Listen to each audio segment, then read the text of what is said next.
ಸರ್ಕಾರಿ ಮನೆಗಳ ಸ್ಥಿತಿ ಹೇಳೋರಿಲ್ಲ ಕೇಳೋರಿಲ್ಲ ಅನ್ನೋ ಹಾಗಾಗಿದೆ. ಕೋಗಿಲು ವಿಚಾರದಲ್ಲಿ ರಾಜಕೀಯ ಕೂಡ ಜೋರಾಗ್ತಾ ಇದೆ.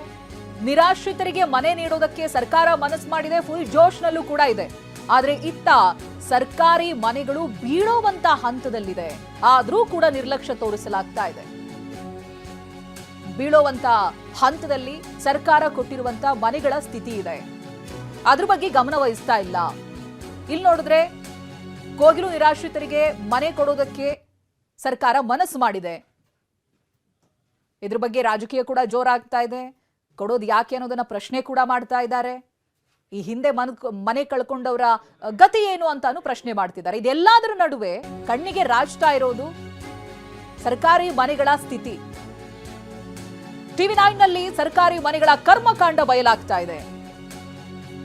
ಗೃಹ ಮಂಡಳಿಯ 800 ಫ್ಲಾಟ್ಗಳು ಅಪಾಯದಲ್ಲಿವೆ. ಕಳಪೆ ಕಾಮಗಾರಿಗೆ ಸ್ಥಳೀಯ ನಿವಾಸಿಗಳು ಕಂಗಾಲಾಗಿದ್ದಾರೆ. ಸರ್ಕಾರ ಕೊಟ್ಟಿರುವಂತ ಮನೆಗಳ ಗೋಡೆ ಕಿತ್ಕೊಂಡು ಬರ್ತಾ ಇದೆ. ಕೆಎಚ್ಬಿ ಪ್ಲಾಟಿನಂ ಬಹುಮಹಡಿ ವಸತಿ ಯೋಜನೆ ಬೆಂಗಳೂರಿನ ಕೆಂಗೇರಿಯಲ್ಲಿ ಈ ಫ್ಲಾಟ್ಗಳನ್ನ ಕಟ್ಟಲಾಗಿದೆ. ಸರ್ಕಾರನ ನಂಬಿ 2012ರಲ್ಲಿ ಜನ ಮನೆಯನ್ನ ಖರೀದಿ ಮಾಡಿದ್ದಾರೆ. 40 ಲಕ್ಷ ಕೊಟ್ಟು ಫ್ಲಾಟ್ ಅನ್ನ ಖರೀದಿಸಿದವರು ಇವಾಗ ಏನ್ ಮಾಡ್ಬೇಕು? ಸಿಮೆಂಟ್ ಕಿತ್ಕೊಂಡು ಬರ್ತಾ ಇದೆ, ಯಾವಾಗ ಗೋಡೆ ಬೀಳುತ್ತೆ ಗೊತ್ತಿಲ್ಲ. ಇಷ್ಟೆಲ್ಲ ಖರ್ಚು ಮಾಡಿ ಸಿಕ್ಕಿರೋದೇನು? ಇನ್ನು ಖಾತೆ ಸಿಕ್ಕಿಲ್ಲ, NOC ಪ್ರಮಾಣ ಪತ್ರ ಕೂಡ ನಕಲಿ. ಮನೆ ಸ್ಥಿತಿ ನೋಡಿದ್ರೆ ಹೀಗಿದೆ. ಸ್ಥಳೀಯರು ಮಾತನಾಡಿದ್ದಾರೆ ಈ ಬಗ್ಗೆ. ಅಲ್ಲಿಯ ನಿವಾಸಿಗಳು ಏನ್ ಹೇಳ್ತಾರೆ ನೋಡೋಣ. KHP ಅಪಾರ್ಟ್ಮೆಂಟ್ ತಗೊಳ್ಳುವಾಗ ಇಲ್ಲೊಂದು ಎಕ್ಸ್ಪೋ ನಡೀತಾ ಇತ್ತು. ಆ ಎಕ್ಸ್ಪೋ ನೋಡಿ ತುಂಬ ಜಾಗ ಇಷ್ಟಪಟ್ಟು ತಗೊಂಡು ರಿಜಿಸ್ಟ್ರೇಷನ್ ಆದಮೇಲೆ ಗೊತ್ತಾಯಿತು ಇಲ್ಲಿ ಖಾತೆ ಇಲ್ಲ ಅಂತ. ಖಾತೆನೂ ಇಲ್ಲ, OCನೂ ಇಲ್ಲ ಅಂತ. ಈಗೀಗ 10 ವರ್ಷ ಆದಮೇಲೆ ಬಿಲ್ಡಿಂಗ್ ಕನ್ಸ್ಟ್ರಕ್ಷನ್ ಕ್ವಾಲಿಟಿ ಚೆನ್ನಾಗಿಲ್ಲ, ಆಮೇಲೆ ನಮಗೆ BBMP ಹ್ಯಾಂಡ್ ಓವರ್ ಆಗಲಿಲ್ಲ, ಅಂದರೆ ತುಂಬ ಸಮಸ್ಯೆಗಳಿದ್ದಾವೆ. ಇಷ್ಟು ಸಲ ಈ ಥರ ಸಮಸ್ಯೆ ಇದೆ ಅದಿದೆ ಅಂತ ತುಂಬ ಸಲ ಅಸೋಸಿಯೇಷನ್ನಿಂದನೇ ಹೋಗಿದ್ದೀವಿ. KHBಗೆ ಹೋಗಿ ಆಫೀಸಲ್ಲಿ ಕೂತು ಎಲ್ಲರ ಜೊತೆ ಮಾತಾಡಿದ್ರು ಇದುವರೆಗೆ ಏನು ಪರಿಹಾರ ಸಿಗಲಿಲ್ಲ. ಈಗ ಕೋಗಿಲು ಒಳಗೆ ಫ್ರೀಯಾಗಿ ಜನಗಳಿಗೆ ಮನೆ ಕೊಡ್ತಾ ಇದ್ದಾರೆ ಅಂತೆಲ್ಲ ಗೊತ್ತಾಯಿತು. ನಾವು ಇದು ಆಫ್ಟರ್ ರಿಟೈರ್ಮೆಂಟು ಎಲ್ಲ ದುಡ್ಡನ್ನು ಹಾಕಿ ಈ ಮನೆ ತೊಗೊಂಡಿದ್ದು. ಇಷ್ಟು ದುಡ್ಡು ಕೊಟ್ಟಿರೋ ಮನೆಯೇ ಈ ಥರ ಇದೆ ಅಂದಾಗ ಫ್ರೀಯಾಗಿ ಕೊಡ್ತಾ ಇರೋದು ಮನೆ ಹೆಂಗಿದೆಯೋ ಗೊತ್ತಿಲ್ಲ. ಇಲ್ಲಿ ಪಕ್ಕದಲ್ಲಿ ಮಾಲು ಕಟ್ತಿದ್ದಾರೆ, ಅದು ಬಂದು ಹೆಂಗಾಗುತ್ತೋ ಗೊತ್ತಿಲ್ಲ. ಒಟ್ಟಾರೆ ನಮಗೆ ಏನು ಇಲ್ಲಿ ನಮ್ಗೆ ಏನು ವಾಸ ಇದೀವೋ ಅವರಿಗೆ ಯಾವುದು ತೊಂದರೆ ಆಗದೆ ಇರೋ ಹಾಗೆ ಏನು ಸಮಸ್ಯೆ ಇದೆ ಅದನ್ನೆಲ್ಲ ಸರಿ ಮಾಡಿಕೊಟ್ರೆ ಸಾಕು, ಅಷ್ಟೇ ನಮ್ದು ಆಸೆ. ನಾವು 2019ನಲ್ಲಿ ಈ ಮನೆ ತೊಗೊಂಡ್ವಿ. ನಾವು ತಗೊಳ್ಳುವಾಗ ನಮ್ಗೆ ತುಂಬ ಚೆನ್ನಾಗಿತ್ತು. ಇದು ಗೌರ್ಮೆಂಟ್ದು ಅಂತ ಹೇಳಿ ನಾವು ತುಂಬ ಹೋಪ್ ಇಟ್ಕೊಂಡು ಈ ಮನೆ ತೊಗೊಂಡ್ವಿ. ಬಟ್ ಇಲ್ಲಿ ಬಂದು 1 ವೀಕ್ಗೆ ನಾವು ಪೂಜೆ ಮಾಡಿ 1 ವೀಕ್ ಬಂದಿದ್ದೀವಿ. ಬಂದರೆ ಮನೆಯಲ್ಲಿ ಆಲ್ರೆಡಿ ಲೀಕೇಜ್ ಪ್ರಾಬ್ಲಮ್ಮು, ಫುಲ್ಲು ಗೋಡೆ ಎಲ್ಲ ಆಗಲೇ ಸರಿತಾ ಇದೆ. ನಮಗೆ ನೋಡಿ ತುಂಬ ಬೇಜಾರಾಯಿತು ನಮಗೆ. ಸರಿ, 1-2-3 ಸಲ ಕಂಪ್ಲೇಂಟ್ ಮಾಡಿದ್ವಿ, ಅವ್ರು ಏನು ನಮಗೇನು ಮಾಡೋಕ್ಕೆ ಹೋಗಲಿಲ್ಲ. ಸೊ ಹಾಗಾಗಿ ನಾವೇ ರಿಪೇರಿ ಮಾಡಿಸ್ಕೊಂಡ್ವಿ. ಅದಾದಮೇಲೆ ಇವಾಗ ನಾವು ಇವಾಗ 5th ಇಯರ್ ರನ್ನಿಂಗ್ ಇದೆ. ಇವಾಗ ಇನ್ನೂ ತುಂಬ ಪ್ರಾಬ್ಲಮ್ ಇದೆ. ಅದು ಬರೀ ಸೀಪೇಜ್ ಅಂತ ಏನಿಲ್ಲ, ಇಲ್ಲಿ ತುಂಬ ಕಂಪ್ಲೇಂಟ್ಸ್ ಹೇಳ್ಬೇಕಂದ್ರೆ ತುಂಬ ಕಂಪ್ಲೇಂಟ್ಸ್ ನಾವು ಕೊಡ್ತಾನೆ ಇರಬೇಕು. ನಾವು ಅಷ್ಟೊಂದಿದೆ, ನಮ್ಗೆ ರೆಸ್ಪಾನ್ಸ್ ಕೊಡೋದಿಲ್ಲ. ಆ್ಯಕ್ಚುಲಿ ಇಲ್ಲಿ ಏನು KHBನಲ್ಲಿ ಹೋದರೆ ಅವರು ನಮಗೂ ಇದಕ್ಕೂ ಸಂಬಂಧ ಇಲ್ಲ, ನೀವು ಹೋಗಿ ನಿಮ್ಮ ಅಸೋಸಿಯೇಷನಲ್ಲಿ ಮಾತಾಡಿ ಅಂತಾರೆ. ಅಸೋಸಿಯೇಷನಲ್ಲಿ ಕೇಳಿದ್ರೆ ಹೋಗಿ KHBನಲ್ಲಿ ಮಾತಾಡಿ ಅಂತಾರೆ.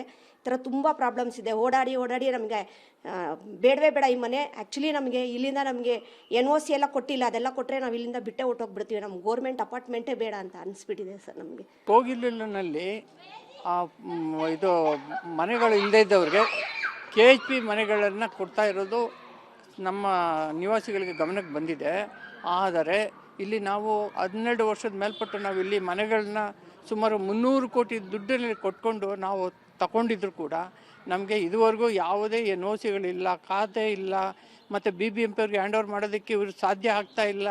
ಮತ್ತು ಇನ್ನೊಂದೇನು ಅಂತಂದರೆ ಇಲ್ಲೆಲ್ಲ ಕಳಪೆ ಕಾಮಗಾರಿ ಆಗಿರೋದ್ರಿಂದ KHB ಅಧಿಕಾರಿಗಳು ಯಾವುದೇ ಗಮನ ಕೊಡ್ತಾ ಇಲ್ಲ. ನಾವು ಸಾಕಷ್ಟು ಮನವಿಗಳು ಮಾನ್ಯ ಘನತೆವೆತ್ತ ರಾಜ್ಯಪಾಲರಿಂದ ಕೊಟ್ಟಂಥ ಮನವಿಗಳನ್ನೆಲ್ಲ ತಿರಸ್ಕೃತ ಮಾಡಿ ಎಲ್ಲ ಹೌಸಿಂಗ್ ಬೋರ್ಡ್ನಲ್ಲಿ ಇಟ್ಬಿಟ್ಟಿದ್ದಾರೆ. ಅಲ್ಲಿ ಕೇಳಿದ್ರೆ ಚೀಫ್ ಇಂಜಿನಿಯರ್ ನನಗೆ ಗೊತ್ತಿಲ್ಲ ಅಂತಾರೆ, ಇಲ್ಲಿ ಸೆಕ್ರೆಟರಿ ಕೇಳಿದ್ರೆ ನನಗೆ ಗೊತ್ತಿಲ್ಲ ಅಂತಾರೆ, ಕಮಿಷನರ್ಗಳು ಬದಲಾವಣೆ ಆಗ್ತಾರೆ, ಫೈಲ್ಗಳೇ ಇಲ್ಲ. ಸಾರ್ವಜನಿಕವಾಗಿ ಬೋರ್ವೆಲ್ಗಳೆಲ್ಲ ಬತ್ತೋಗ್ತಾ ಇವೆ. ಏನು ಹೇಳ್ತಾರೆ, 5 ಬೋರ್ವೆಲ್ ಇತ್ತು, 2 ಬೋರ್ವೆಲ್ ಕನ್ಸ್ಟ್ರಕ್ಷನ್ ಎಲ್ಲ ಹೋಯ್ತು. ಇನ್ನು ಉಳಿದಂಥ 3ರಲ್ಲಿ 1 ಆಗಲೇ ನಿಲ್ತಾ ಇದೆ, ಇನ್ನು 2 ಬೋರ್ವೆಲ್ ಇಲ್ಲ. ಆಮೇಲೆ ಕಾವೇರಿ ನೀರು ಜಿ ಬ್ಲಾಕ್ ನೀರು ಸರಿಯಾಗಿ ಆಗಿಲ್ಲ. ಹಿಂದಿ ಮಾತಾಡುವಂತೆ ಧಮಕಿ ಹಾಕಿದ್ದ ವಾರ್ಡನ್ ಅನ್ನ ವಜಾಗೊಳಿಸಲಾಗಿದೆ. ಇದು ಟಿವಿ9 ವರದಿಯ ಬಿಗ್ ಇಂಪ್ಯಾಕ್ಟ್. ಎಎಂಸಿ ಕಾಲೇಜ್ನ ಹಾಸ್ಟೆಲ್ ವಾರ್ಡನ್ ಸುರೇಶ್ನನ್ನ ವಜಾಗೊಳಿಸಲಾಗಿದೆ. ಇದು ಬನ್ನೇರುಘಟ್ಟದಲ್ಲಿರುವಂತಹ ಎಎಂಸಿ ಕಾಲೇಜ್ನ ಹಾಸ್ಟೆಲ್. ಈಗ ಸುರೇಶ್ನನ್ನ ಕೆಲಸದಿಂದ ವಜಾಗೊಳಿಸಿದೆ ಆಡಳಿತ ಮಂಡಳಿ. ಈ ಬಗ್ಗೆ ಬನ್ನೇರುಘಟ್ಟ ಪೊಲೀಸ್ ಠಾಣೆಯಲ್ಲಿ ಪ್ರಕರಣ ಕೂಡ ದಾಖಲಾಗಿತ್ತು. ಈತ ಮಾತಾಡ್ತಾ ಇದ್ದಂತ ಧಾಟಿ ನೋಡ್ಬೇಕು ನೀವು. ಇನ್ ಕನ್ನಡ ಮಾತಾಡೋದೇನು ಕಂಪಲ್ಸರಿ ಅಲ್ಲ, ಇದು ರೂಲ್ಸು, ಹಿಂದಿನಲ್ಲಿ ಮಾತಾಡಬೇಕು ಅಂತ.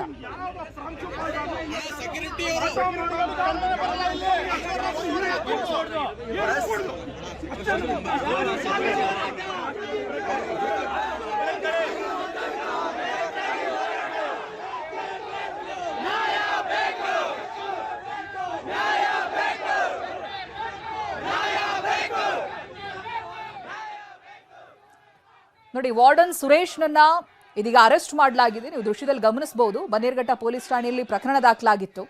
ಇದೀಗ ಆತನನ್ನ ವಶಕ್ಕೆ ಪಡೆದಿದ್ದಾರೆ ಪೊಲೀಸರು.